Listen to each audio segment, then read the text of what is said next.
annoncé au sommaire, la cérémonie solennelle de la Journée nationale des légitimités traditionnelles est célébrée sur toute l'étendue du territoire national. La cérémonie d'ouverture a été organisée ce samedi 11 novembre 2023 au Centre international de conférence de Bamako, CICB. Le thème de cette journée est place et rôle des légitimités traditionnelles dans la prévention et le règlement des conflits. Elle est placée sous le patronage de son Excellence le colonel Assimi Goïta, président de la transition, chef de l'État, et sous la présidence du ministre de l'État, ministre de l'administration territoriale et de la décentralisation, le colonel Abdoulaye Maïga. Reportage Draman Moussa Diallo. Ils occupent une place importante dans la gestion du pays. Longtemps relégués au second plan, les autorités de la transition restaurent ce qui est des droits aux légitimités traditionnelles. En instituant la journée du 11 novembre pour rendre hommage aux sages de notre pays, les autorités veulent mettre ces personnalités au centre de la gestion du pays. L'objectif général de cette journée est de contribuer à mieux exploiter les systèmes de gouvernance des légitimités traditionnelles dans la prévention et le règlement des conflits. Comment s'appuyer sur les pratiques de ces légitimités qui parviennent à gérer, traiter, solutionner les crises, les traiter donc jusqu'à l'oubli.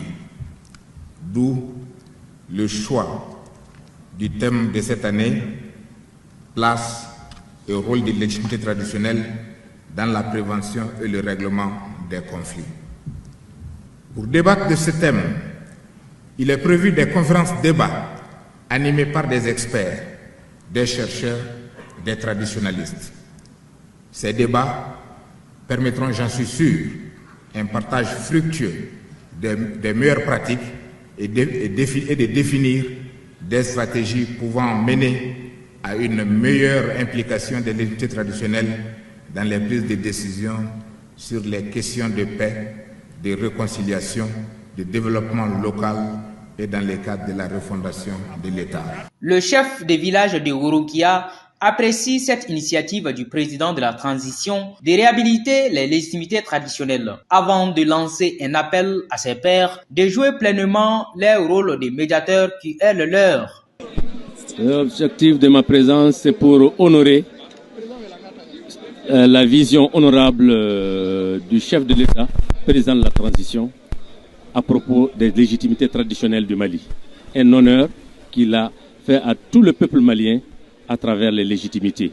Le message que j'ai lancé à l'endroit des Maliens, c'est d'abord l'union, la paix et la cohésion sociale que les légitimités traditionnelles d'antan ont pu mener dans tout ce pays, et que ces mêmes légitimités aujourd'hui réhabilitées doivent mener avec tout le peuple pour pouvoir ramener la paix, la solidarité et la cohésion sociale.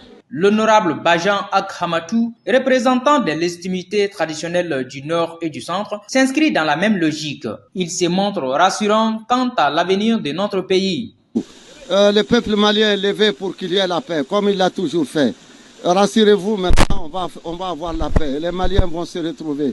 Nous allons oui, mais les chefs traditionnels sont là. Ce sont ceux qui ont fait les empires du Mali, la grandeur du Mali, la paix, l'unité du Mali. Des invités de marque venus d'ailleurs ont également souligné l'importance des légitimités traditionnelles dans la gestion de la cité depuis les temps anciens.